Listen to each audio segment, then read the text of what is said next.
This is America, where the U.S. Treasury just put the world on notice over Iran. The Treasury Secretary says the days of buying Iran's appeasement are over. New sanctions are coming. He warned that no country is out of reach, including China.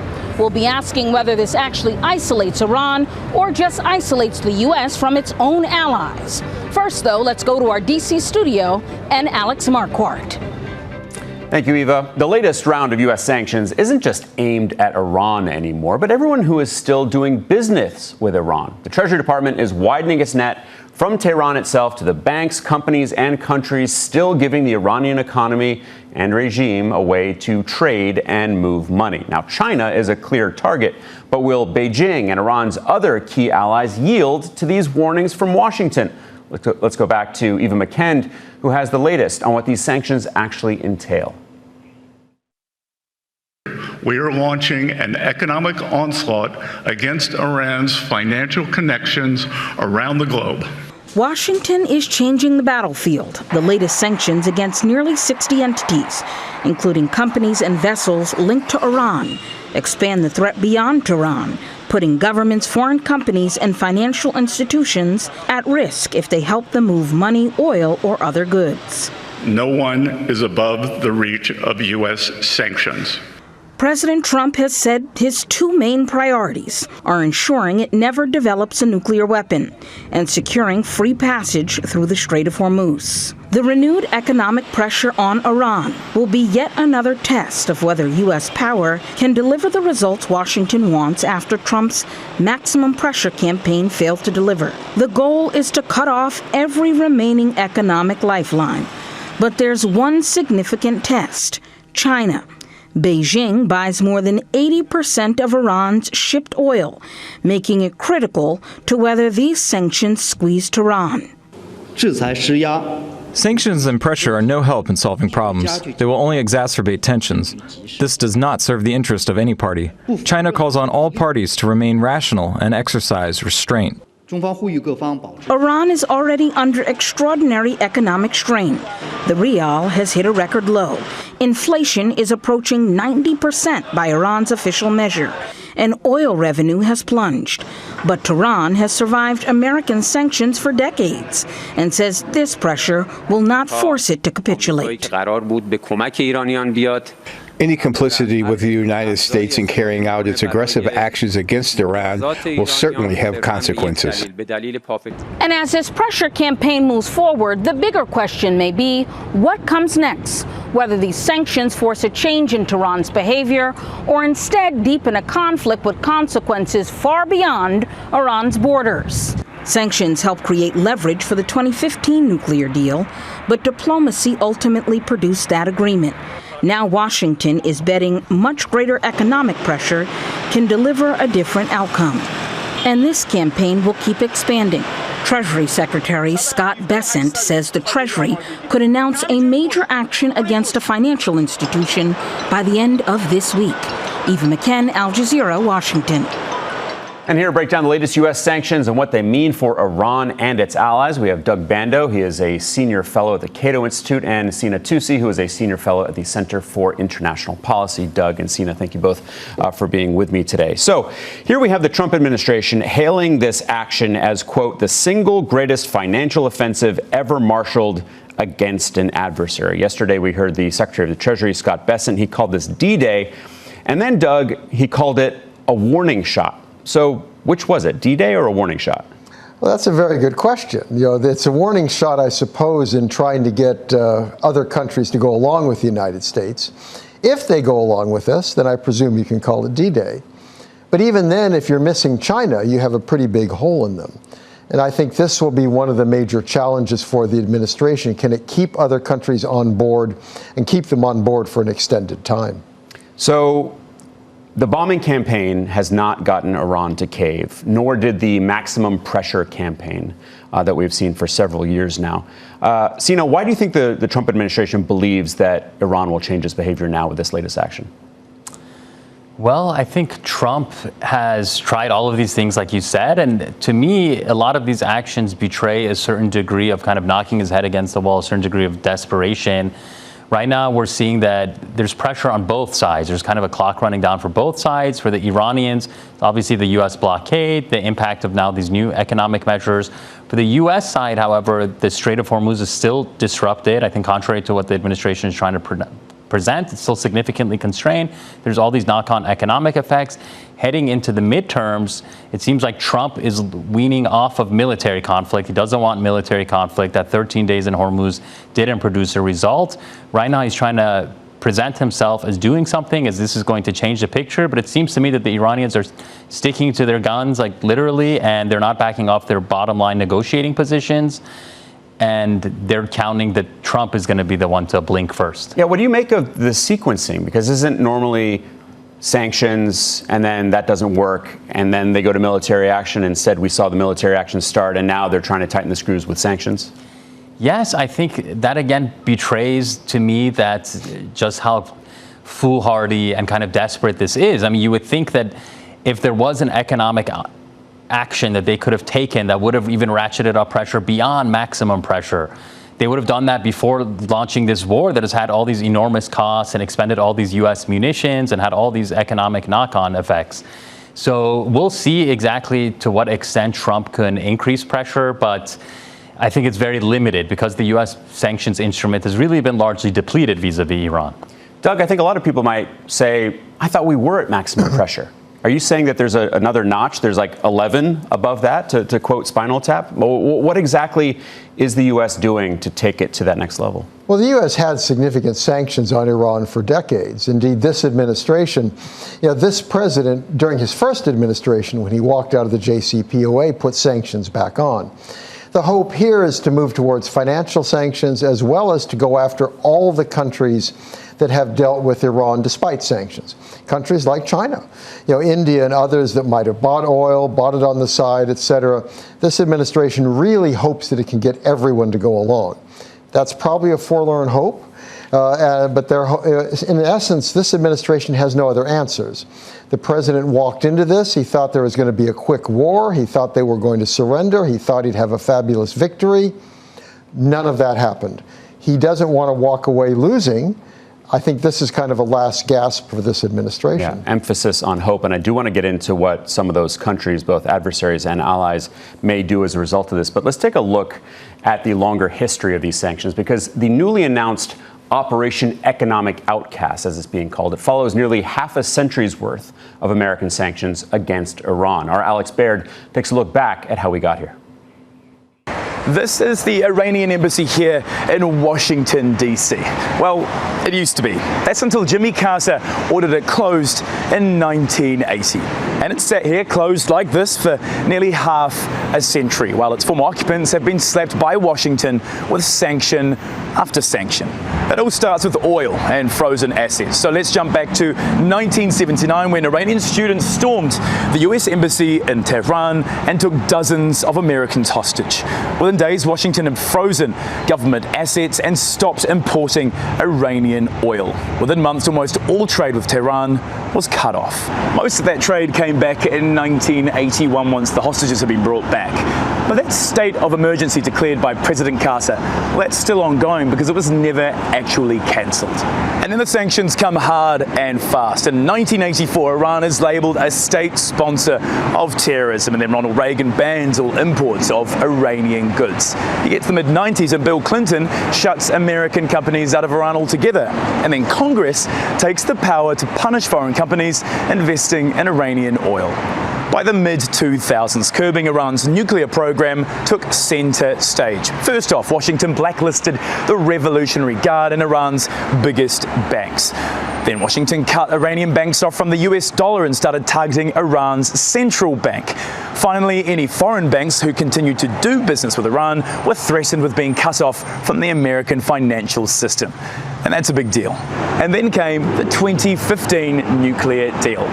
What was that? Basically, the Iranians agreed to dial down their nuclear program in return for the Americans lifting economic sanctions. But famously, it didn't last. Donald Trump decided in 2018 to walk away and brought back every single sanction. And essentially, that brings us to today. And after 6 months of war, these doors remain firmly closed. And now we have a new maximalist approach from Washington, and it's all really in the name. Operation Economic Outcast.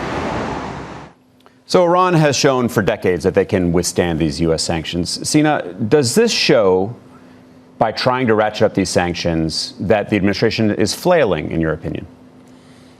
Well, I think it's important to note that these sanctions and this economic pressure, the cumulative impact of all this economic pressure on Iran, it has had immense and serious impact on the Iranian economy, first and foremost on the livelihoods of ordinary Iranians and that livelihood impact is just getting worse by the day. I mean, really, we've had, inflation getting worse, the currency depreciating, and I think the Trump administration, part of their calculus in launching this war, which was very explicitly said at the outset, was kind of igniting some kind of unrest and instability within the country, protests, and using that as part of this overall kind of regime change, regime collapse push.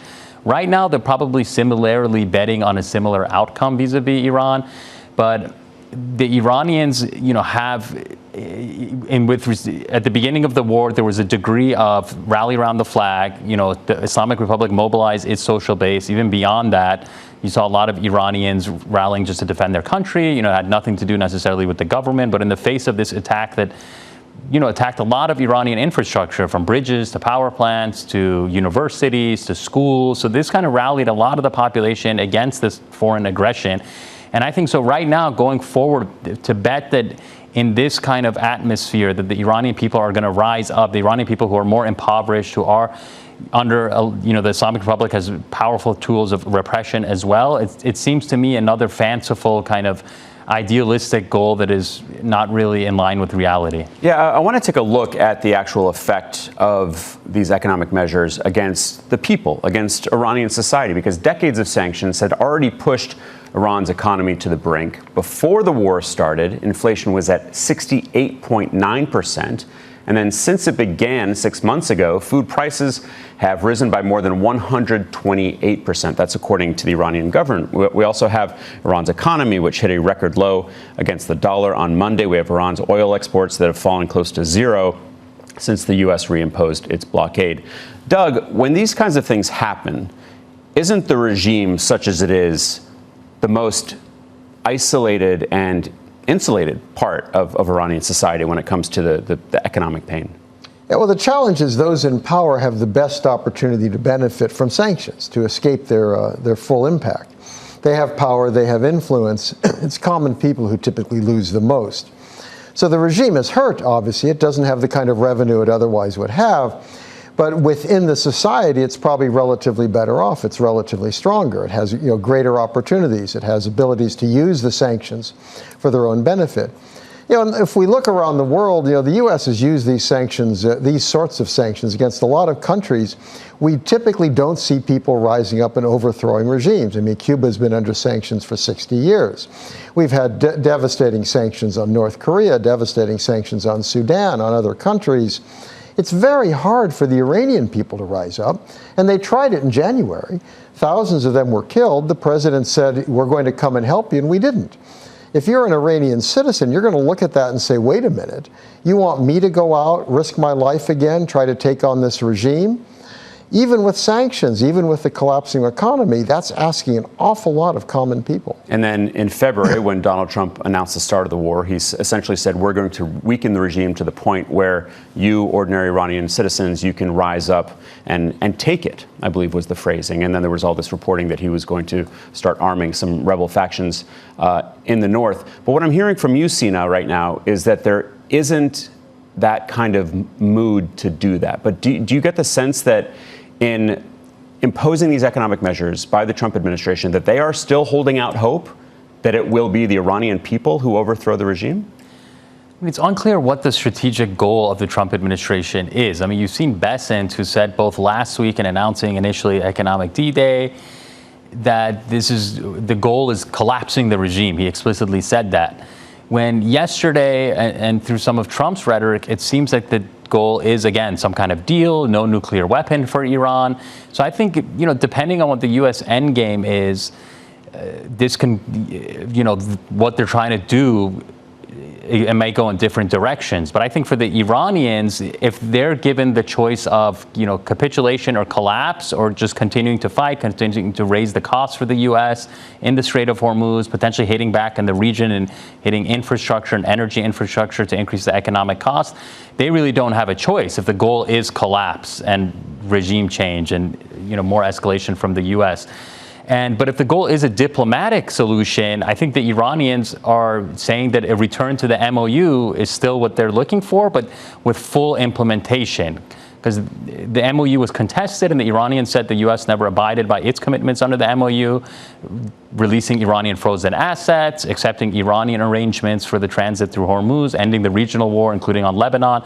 So they're wanting to see full implementation of the MOU. And if the U.S. doesn't go back to that, the signaling from Tehran is they're prepared to escalate in the region. And so much of the problem with that memorandum of understanding was it was just so much was left for later on, for later talks, not least of which were the nuclear discussions.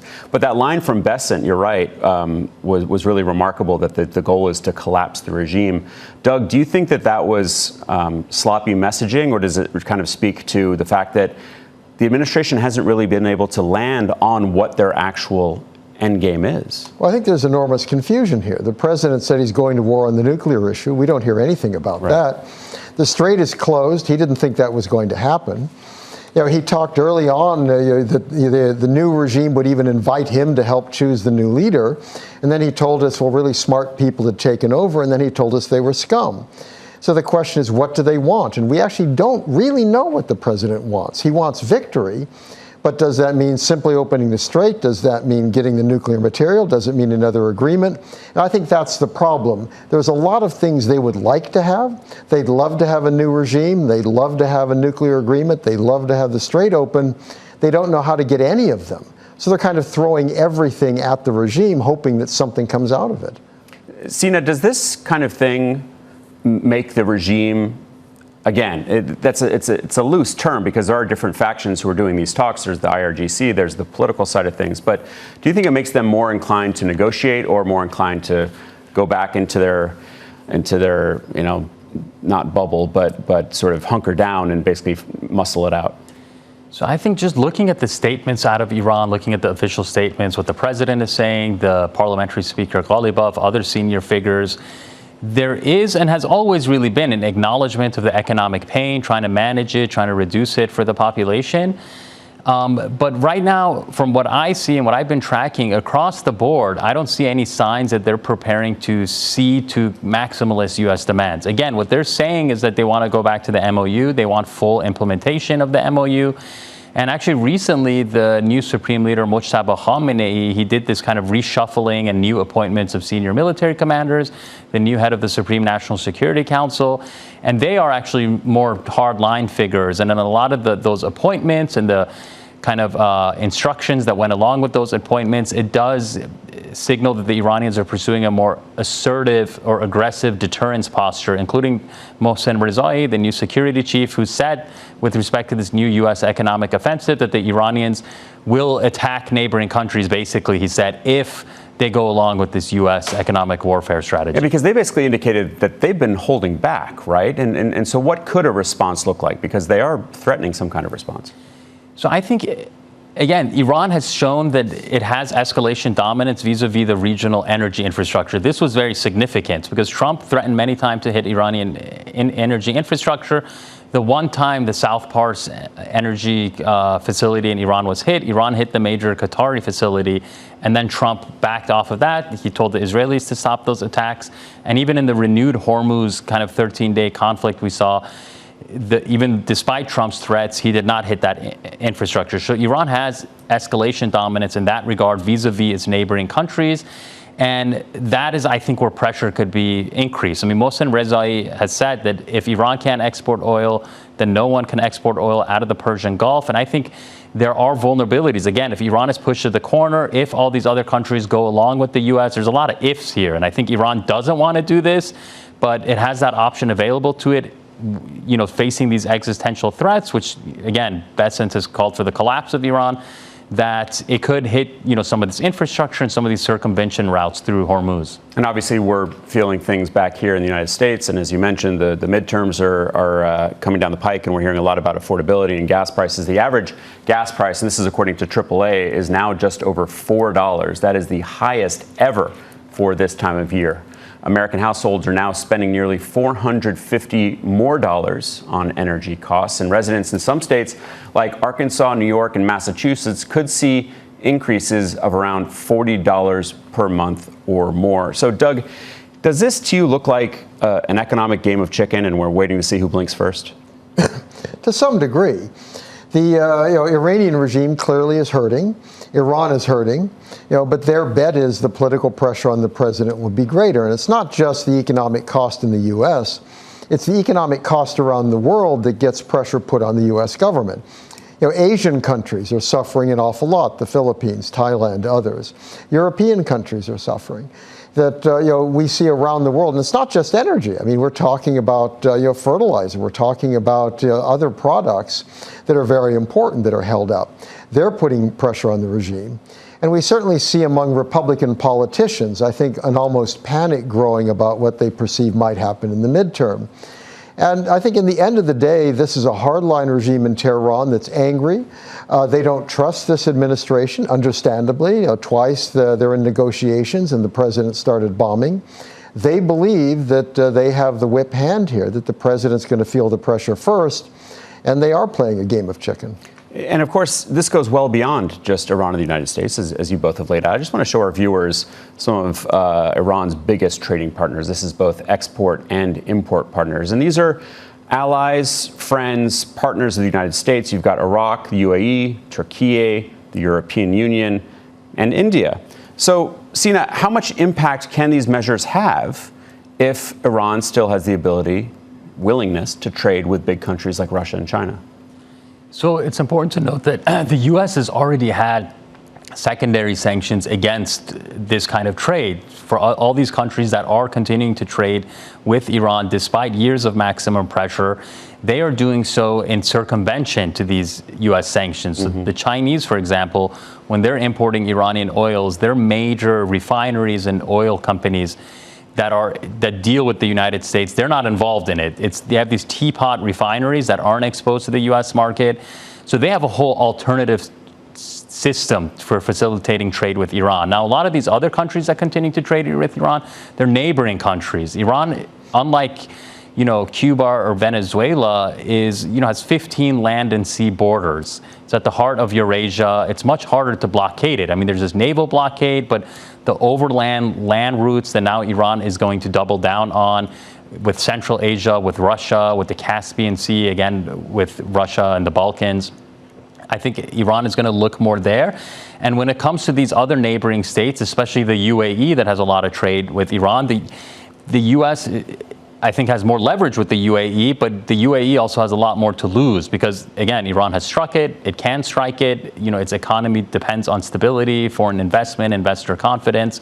So it's unclear whether they're going to go all in. And again, Bessent didn't give any details, and he said it's a warning shot. He even said they don't want to blow up the global economy. So again, it seems like the Trump administration doesn't really have any good options, and a lot of this is bravado. How hard is it going to be to get allies, both regional allies that are neighbors of Iran, but others who are farther afield, to go along with what Bessent announced? I think the challenge is not going to be, do they assent and say, yes, of course, we'll comply. It's, do they actually comply, and do they comply over the long term? We've seen circumvention in the past. They're going to work at circumvention in the future. And especially if you see major countries like China ostentatiously evading the sanctions, that's going to make it much harder for the U.S. to penalize, say, India, if it doesn't penalize China. So I think this is going to be very difficult for the administration. It's also going to find a lot of pressure on other countries to try to de-dollarize. We've long talked about the efforts of countries to avoid reliance on the dollar because it makes them vulnerable to U.S. sanctions. This kind of pressure is going to accelerate that. It won't be easy, but you're going to see greater efforts to use other forms of currencies, other currencies, any way to get around the United States sanctions, which are going to have long-term impacts on the U.S. financial system. This is interesting timing, isn't it, Sina? Where, remember back in May, Donald Trump delayed a trip to China. because he wanted to wrap up the war before that. And that, of course, didn't happen. And here we have President Xi coming to Washington next month. And it doesn't appear that President Trump necessarily wants to pick a fight, but this is a major issue that is dividing the two. We have Bessent saying that China needs to cut ties or face consequences. So this war has arguably significantly boosted China's leverage vis-a-vis the United States, and as well as just globally. We're seeing that China has actually played an instrumental role in kind of cushioning the shock from the closure of the Strait of Hormuz, because it's lowered its demand for oil through a lot of measures domestically, through tapping it into its own domestic reserves. And so that's helped prevent a major price shock. So that's a point of leverage that China has right now going into these new talks with Trump. Apparently demand is now increasing in China. Right. But beyond that, the munitions that the U.S. has expended, the interceptor missiles, that the balance of power is increasingly favoring China in the Pacific. All right. Well, this is really going to be remarkable to watch. Again, D-Day or warning shot. We shall see. Doug Bando, Sina Tusi, thank you both very much for your time and your insights. Appreciate it. Thank you. And that's all from the team here in Washington. I want to hand it back to Eva McKend and Al Jazeera's global headquarters in Doha. Well, that's it for this edition of This is America. We'll be back on Wednesday asking how soon before the tariff showdown between the U.S. and Canada will start hitting consumers on both sides of the border. That's going to be at 18:30 GMT, 2:30 p.m. Eastern if you're here in the United States. From all of us here stateside, it's goodbye for now.